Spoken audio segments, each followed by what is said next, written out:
आह,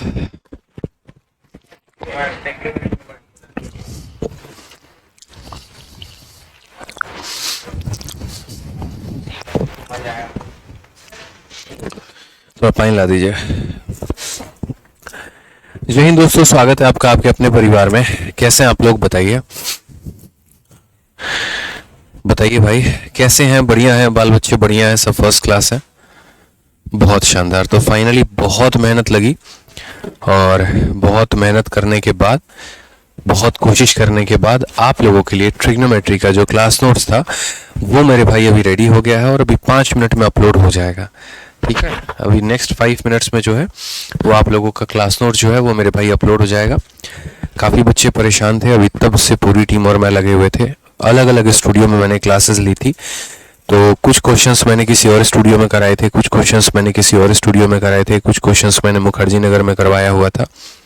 सभी फाइलों को इकट्ठा एक जगह मंगा के उनको कंपाइल करवा के आप लोगों के लिए क्लास नोट्स रेडी कर दिया है और अभी अपलोड भी हो गया, कुछ देर में आपको शो भी कर देगा। ठीक है,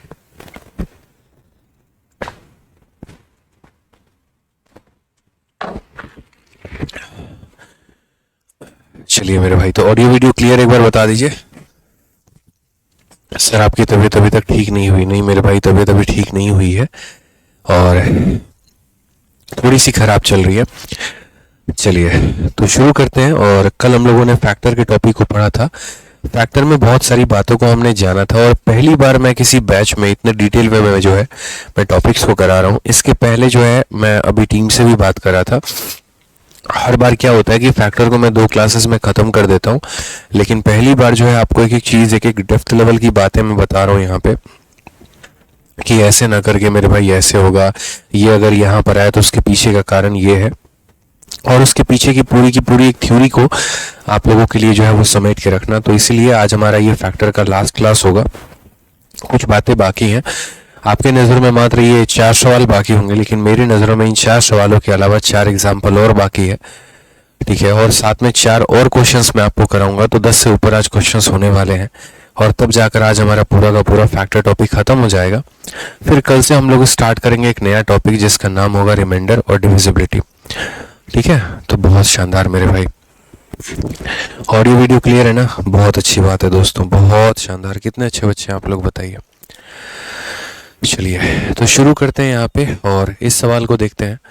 10,800 के उन गुणनखंडों का योग याद करिए जो कि पूर्ण वर्ग हैं। देखिए हमें क्या था कि कल मैंने आपको ये बताया था, ये वाला क्वेश्चन जहाँ पर मैंने आपको पढ़ाया था कि number of divisor of 6600 which are greater than 10, जो हमारे 10 से बड़े हैं तो उनको हम पता कर रहे थे।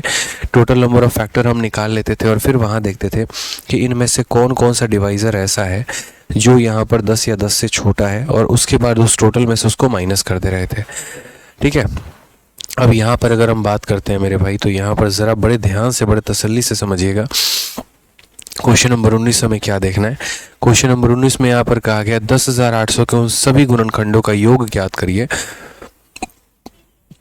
जो एक पूर्ण क्या है मेरे भाई, तो एक पूर्ण वर्ग है। यहाँ पे क्या है, तो एक पूर्ण वर्ग है।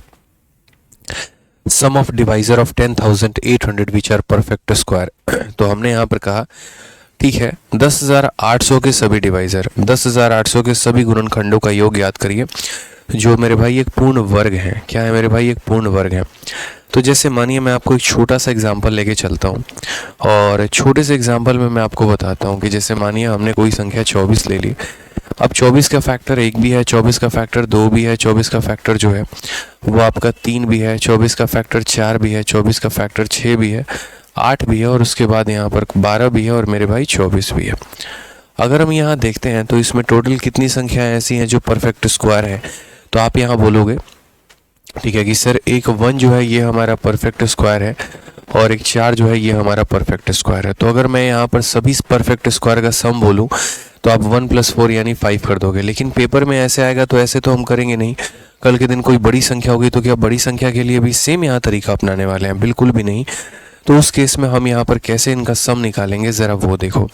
तो सीधा सीधा मेरे भाई यहाँ पर आंसर हो जाएगा और आंसर हमारा क्या हो जाएगा, देखो जो भी परफेक्ट स्क्वायर है तो वो हर 2 के पावर में रिपीट करती है और जो भी मेरे भाई परफेक्ट क्यूब होता है वो हर 3 के पावर में रिपीट करती है। तो सबसे पहले मेरे भाई यहाँ पर इस 24 का देखिए, आप लोग पहले 2 मिनट शांति से मेरी बात को सुन लीजिए, उसके बाद आप लोग की सारी बातें मैं सुनूंगा। 24 को अगर हम लिखना चाहें तो 24 को हम कैसे लिखेंगे, तो 8 इंटू 3, और 8 को हम क्या लिखेंगे, 2 का क्यूब इंटू 3 का पावर मेरे भाई 1 हो जाएगा। अगर हम यहाँ सही मायने में सही तरीके से अगर हम यहाँ देखें तो ये 2 के 3 पावर हैं। तो हमें यहाँ पर कैसे सम लिखते हैं, याद करो हम फैक्टर्स का सम कैसे लिखते हैं, तो फैक्टर का सम 2 का पावर 0, 2 का पावर 1, 2 का पावर 2, 2 का पावर 3, ऐसे लिखते हैं कि नहीं लिखते हैं। उसी तरीके से यहाँ पर ये 3 का पावर 0 है और मेरे भाई क्या है, 3 का पावर 1 है। तो यहाँ पर जब आप परफेक्ट स्क्वायर की बात करते हो ना, तो परफेक्ट स्क्वायर में यहाँ पर जितने भी 2 के टेबल में आते हैं, या यूं कह लीजिए सारे के सारे यहाँ पर 2 के टेबल वालों को आपको लिखना है, जैसे सारे के सारे इवन नंबर को लिखना है। और अगर हम यहाँ बात करते हैं परफेक्ट क्यूब के बारे में, तो हर तीसरी संख्या को हमें लिखना है। तो जैसे मान लीजिए यहाँ पर क्या हो गया, यहाँ पर हम 2 का पावर लेंगे, फिर इसको नहीं लेंगे, फिर इसको लेंगे, फिर इसको नहीं लेंगे, यानी 0 आएगा, फिर 2 आएगा, फिर 4 आएगा, फिर 6 आएगा, फिर 8 आएगा, फिर 10 आएगा, इस तरीके से करके। उसी तरीके से अगर हम 0 लेंगे तो 1 नहीं लेंगे, फिर 3 का पावर 2, 3 का पावर 4, 3 का पावर 6, 3 का पावर 8। तो यानी अगर आपको परफेक्ट स्क्वायर्स के सम निकालने हैं तो हर यहाँ पर 2-2 के गैप वाले वैल्यू को लेना होगा। तो आप यहाँ बोलेंगे सर 2 का पावर 0 कितना हो जाएगा, 1 हो जाएगा, 2 का स्क्वायर कितना हो जाएगा, 4 हो जाएगा, ठीक है, और इंटू यहाँ पर कितना हो जाएगा, तो ये हमारा 1 हो जाएगा। तो बोलेंगे सर 5 इंटू 1 कितना आ जाएगा, 5। और अगर आप नॉर्मली देखोगे तो यहाँ पर 1 + 4 कितना आता है, 5 आता है। यानी दुनिया में कभी भी किसी भी कोई भी संख्या के उसके जो भी परफेक्ट स्क्वायर वाले फैक्टर होंगे, अगर उनका सम निकालना है तो हर 2-2 के गैप वालों को सम को जोड़ दीजिए यहाँ पे। जैसे मान लीजिए अगर मैं यहाँ पर एक और संख्या की बात करूँ, मान लीजिए यहाँ पर n की वैल्यू को हमने लिखा 2 का पावर 7 है, और 3 का पावर उसमें 3 है, और 5 के यहाँ पर कितने पावर है, 4 पावर है। मैंने कहा कि सम ऑफ ऑल, ठीक है, sum of all perfect square factors. Sum of all क्या हो जाएगा मेरे भाई, परफेक्ट स्क्वायर फैक्टर्स। जितने भी यहाँ पर परफेक्ट स्क्वायर वाले फैक्टर्स होंगे ना, उन सब का सम बताओ मेरे भाई। तो एक बच्चा बहुत ही शानदार तरीके से बोलेगा सर पहले 2 का पावर 0 लिखो, फिर उसके बाद 2 का पावर 7 तक गया ना, तो 2 का पावर 0, फिर 2 का पावर 2, फिर 2 का पावर 4, फिर 2 का पावर 6।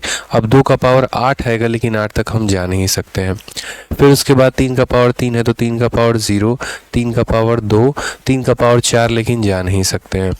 फिर 5 का पावर 0, 5 का पावर 2, फिर 5 का पावर 4, ऐसे करके मेरे भाई। अगर हम देखेंगे यहाँ तो बोलेंगे सर ये 1 है, ये 4 है, ये 16 है, और ये 64 है। ये बात करेंगे तो 1 है, और ये कितना है, 9 है, ये 1 है, ये 25 है, और ये हमारा कितना है, तो 625 है। अगर हम यहाँ देखते हैं फर्दर तो 64, 16, 80, 80 और 5 हो जाएगा 85 यहाँ पे। फिर ये हमारा हो जाएगा 10, और यहाँ अगर बात करें तो 651 हो जाएगा। इनको मेरे भाई मल्टीप्लाई कर देना, तुम्हारा आंसर निकल के आ जाएगा। तो ये हमें समझना पड़ेगा, तरीके से बातों को जानना पड़ेगा कि जब भी हमें परफेक्ट स्क्वायर का बोलता है तो 2-2 का गैप हम यहाँ लेंगे, और वहीं परफेक्ट क्यूब बोलेगा तो 2 का पावर 0, 2 का पावर 3, 2 का पावर 6, 2 का पावर 9, 2 का पावर 12, यानी हर 3-3 के मल्टीपल पे हम आगे बढ़ते चले जाएंगे। ठीक है, तो जैसे मान लीजिए यहाँ पर अगर हम बात करते हैं sum of divisor of 10,800 which are perfect square, तो 10,800 के सारे डिवाइजर पहले यहाँ देखो। 10,800 जो है वो 108 इंटू 100 से बना है। तो यहाँ पर देखेंगे तो 108 इंटू कितना हो जाएगा, 100। 108 का मतलब 36 इंटू कितना हो जाएगा, तो 36 इंटू हमारा 3 हो जाएगा। और 100 का मतलब 2 का स्क्वायर इंटू कितना हो जाएगा, 5 का स्क्वायर हो जाएगा। सही महीने में करें तो ये हमारा 36 है। 36 का मतलब कितना हो जाएगा, तो 6 का स्क्वायर हो जाएगा। हालांकि आप यहाँ पर ऐसे भी कर सकते हो, 36 का मतलब 6 का स्क्वायर यानी 2 का स्क्वायर इंटू 3 का स्क्वायर, और इंटू हमारा 3 हो गया, इंटू हमारा 2 का स्क्वायर हो गया, इंटू 5 का स्क्वायर हो गया। अगर हम सही मायने में देखें 2 का पावर 2, 2 का पावर 2, 2 के 4 पावर हो गए, 3 के हमारे कितने पावर हो गए, 3 पावर हो गए, और यहाँ पर 5 के होल स्क्वायर हो गए। क्लियर है ये बात यहाँ पे। तो इसका फैक्टराइजेशन पहले हमने ये लिख देना है, पहले इसका फैक्टराइजेशन हमें